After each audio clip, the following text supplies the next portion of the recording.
Usa sa mga tema nga atong makuha gikan sa ato karong mga pagbasa og sa ebanghelyo mao gid ning pagkabanhaw gikan sa kamatayon. Ang unang pagbasa nagsaad nga ako mong pagawason gikan sa inyong lubnganan. Ang ikaduhang pagbasa naghisgot sad nga kun atong pasudlon ang Espiritu Santo nga nagbanhaw kang Hesus, banhawon sad ta sa maong Espiritu. Lingi ay mong tupad ing na mutuo ka nga mabanhaw ra ka. Pangutan-a ba? Na mutuo ka? Tuo?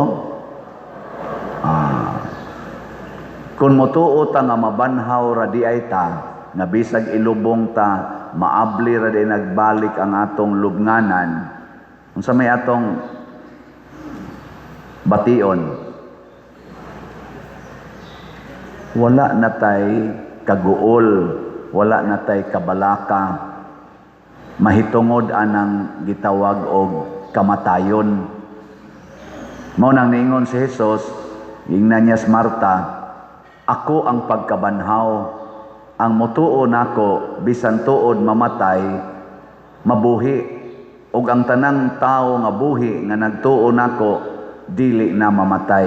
Nya iya denging nas Marta, mituo ka ba niini? Niingon sa Marta, oo Ginoo, mituo ko. Muna, ingna ng imong tupad. Ingna, don't worry. Ingna, don't worry. Bisag mahal ang paliton, di na ta mangaon. Nganong di naman ta mukaon? Total di naman sa ta mamatay. Nara na. Muna, kining kamahal karos paliton, kining krisis nato, masulbad ra dayon ni basta mutuo tas Ginoo. Unya, human na tugtuos Ginoo, musunod sa tas iyang isulti, di ta magsigig reklamo. Niingon si Jesus diri, kuhaa ang bato nga nag-ali. Isa, reklamo dayon. Ginoo, baho na naron siya, kay upat na nakaadlaw gilubong, yung Ginoo, nananasag ka. Ay, lagi pagsig reklamo, sunda lang ang akong gisulti. Giablihan dayon. Nya, pag-ingon niya, Lazaro, gawas diha. Ani gawas si Lazaro, nga binugkusan pa. Nya, unsa may gisulti ni Jesus, badbari siya siyang mga bindahi, unya, sa tisunod,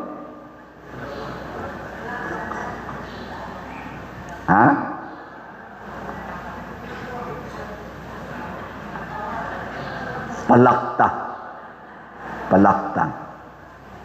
So, paglakaw ng ibugkusan man, ngunang palakta. Kani mga igsuon, doon na ni siya ay gitawag na to theological meaning. Kana bang mensahe nga Dios nun? O kung sa may mensahe nga Dios nun, nga kinidi ay mga kalisdanan, apil na ning sala, basta musunod tas Ginoo og sa iyang mga pulong, mawagtang ragid ni. Kaya kini manggong sala, kining mga problema, mura ni siya gapos, nga mohigot nato, nga mura di na ta kalihok, din ata kaginhawa. Pero kung musunod tas Ginoo, ang una giniang buhaton, tangtangan taniyas gapos. Lingi ay mong tupad, ingna, unsa ro'y nakagapos nimo. Ingna, unsay nakagapos.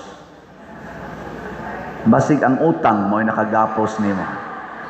Nagapos kas utang mo nang maglisod na kaglakaw, kay makita niya kas imong giutangan, paninglan ka mo na magtago-tago na ka. Ang ato sa mga politicians, unsa kay nakagapos nila? Basig katong mga malita. Nagapos sila sa malita. Nagapos sila sa ilang graft and corruption. nga galisod na sila karog lakaw, naa na lang sila gasigig lingkod, gasigig plano unsaon nila pag-ikyas ni ining dako kay nilang gibuhat na pagpangawat sa nasod nga Pilipinhon. Makagapos na nya unsa may sulbad, musunod tas Ginoo, ug unsa may unang isultis Ginoo, kinahanglan nga imong itug-an ang kamatuoran. The truth will set you free. Ang kamatuoran muhatag ginag kagawasan. Ana. Sige, linya imong tupad. Ingnawa ka magapos anang imong naong. Narabay uban nagapos sa naong, dugay kayong makadistansya sa samin. Murag gigapos ang iyang lawas dito sa amin. Nya galuklok pagyog sa amin. Hala, naggapos na siya. Sige na lang tan-aw sa iyang naong. Ngano man, kay iya man sang giusab ang iyang naong. Di naman na tinuod. Basta di na tinuod imong naong, magapos na ka. Nasay uban, nagapos sa cellphone. Siging tan-aw sa cellphone, dili na gani kaampo, kay sige na lang yung tan-aw sa cellphone. Nayuban, nagapos sa ilang kabit. Anang kabit? Oh, di na gani siya kalakaw, padong sa ilang balay, adto na lang siya sa iyang kabit, wa nay uli-uli. Muuli na lang kung naparalyze na. Sige na sa kiang-kiang, agas laway, ngayong pasaylo, ana mingon sang asawa kaayo rang tiwasan sa panuway, pero ang saon man manghupaw na lang yun, kaya ang saon man ako maginimbana ni panuway gako ana. Ayaw nagpaabuta nga magapos ka, puyi ang kamatuoran, dili na nimo asawa nganong gasigi magkagdug diha. Ang imong tinuod nga asawa, tuas inyong balay, tuas inyong mga anak, balik didto. Ayaw pagapos anang imong kaulag. Nasi uban naggapos anang sala nga puyo-puyo, puyo-puyo, way mga kasal, siging puyo-puyo. Di man na tinuod ang inyong gibuhat, di pa man na nimo asawa nganong sige man mo diag puyo-puyo. Pakasal mo aron mahimong tinuod. Puyi ang kamatuoran. Na ang kamatuoran karon sa dinis atong parokya, daghan tag project. Unsa man say buhaton? Ayaw naggapusa ang inyong kwarta diha sa inyong bulsa. Gapos inyong kwarta diha sa inyong pitaka. Ipalit nagslap. Pastilan yun Hiniktan sa kinang inyong kwarta. Ipalit og slot. Nilingya mong tupad ing na kay 100 diha. Mingon sa siya, di ang magay 500. Siya, tulo na ka-slot. Tulo ka-slot na. Di agawas ay palit mo di ang slot. Ngana.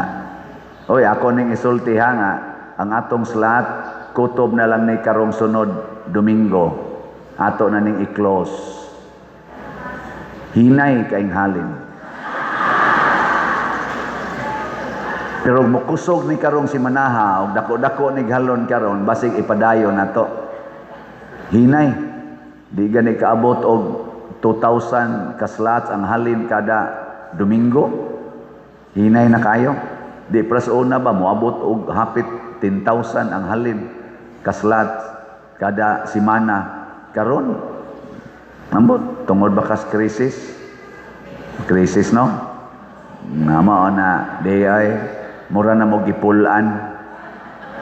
Gipulan na mo? Ambot ka ito mga online parishioner, gipulan na ba ka sila?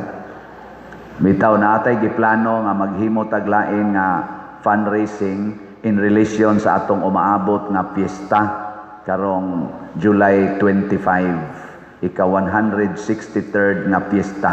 Maghimo tag special fundraising. Abangan ang susunod na kabanata. Pero dili ni nato wag tangon ang slot. Ato lang ni siyang mura ba sad og kanang iyang sesyon sa Congress ba. isuspenso lang o sa isuspend nga ibalik nato inigliwas na pista inya hinaot ko nga kining atong bag-ong classes fundraising nga magsugod sa Easter Sunday inyo untang suportahan ha siya kung sa napadada patriling sa kada man na kadang baraha di ba inig-ana nimo basta hapit na mudaog imo man ang patrilingo no ana patrilingog mayo nya inig-ana de pildi de na siya atol ng patrilingon pero ato ning gibuhat mga igsoon aron atong matagaan og kabanhawan ang atong parokya unsa may namatay sa atong parokya una ang atong bell tower wa tay bell tower nga nindot mo nang ato na narong gitrabaho wa tay adoration chapel nagatrabaho na taros atong adoration chapel nya kuwang ang atong CR mao na maghimo sa tadiha og bag-o nga ikaduha natong public CR nga nindot na kanang inigsod ninyo di na mo ganahan mo uli unya ang pinaka dakong kuwang nato wala tay dakong lugar diin pwede tang magtipon kitang mga parokyano nga dako-dako nga lugar mo nang maghimo sad ta og Apostolic Activity Center diri sa likod og kining mga projeka mo cost ni sila labing minus 50 million labing minus kining akong gisgutan ba mao na siya ang atong activity center diri sa Loyo ganahan mo anang naw nga nindot no mura sad siya simbahan mao na iyang naong okay mo ana makasud na siya mga 2,000 seating capacity mura sad tinuod no mura mamog nangaluya gatanaw hala saon ana nya ato sa nanggi envision na activity center o nya panahon sa mga kalamidad pwede sa nagmahimong evacuation center nga dako-dako so kana aron mabanhaw nya maghimo pa ta og human-an ang mga projeka maghimo pa tag bag-ong kumbento nya ato pa nang i-restore diha ang karaan atong kumbento nga mahimo na siyang katong naong atong niagi gyud nga original nya maghimo pa ta og plaza diha mortuary pa mugasto na sa naglain na sad nga mga 50 million so kinahanglan kita mga 100 million hangtod nga mga matay ta mahuman ba ni nato sa atong termino nga unom ka tuig kon mosuporta mo motuman mo sa gisulti ni Kristo mosunod ba unya giyahan ta kanunay sa Espiritu Santo dili giyahan sa kahakog sama anang ato rong mga pipila ka mga leader sa gobyerno nga purti gyud kahakog nga gusto gyud nga sila'y muangkon sa mga millions, mga billions o mga trillions. Hakog kay sila. Kamo ayaw lang sa nag-angkona ang inyong mga hundreds, ang inyong mga thousands, ayaw nag-angkona, ihatag na dinhi, ha? Ana. Mao na ang atong kaluwasan nag-agad ra gyud sa atong pagsunod ni Kristo. Way kamatayon nga moabot sa katawhan nga nagtuo ni Kristo. Mabanhaw rata. Apan ang atong pagkabanhaw, magsugod ni sa atong pagtinabangay. Mao na kining atong tema sa Jubilee Year karong 2034 nga gidesign sa atong talahorong Archbishop Abit Oy nga nag-ingon Archdiocese of Cebu journeying together as church fully alive. Importante kay nang ato ng puy-an, journeying together. Nya unsa may ato dinhing paagi ana, journeying together kaning slat nato. Siging hatag dinagmay dinagko Kada gyud semana magsigitag-hatag sunod natong lantaw-lantaw na marog na ang mga structures nga matawag natog makahatag og fully alive sa atong simbahan. Di ba?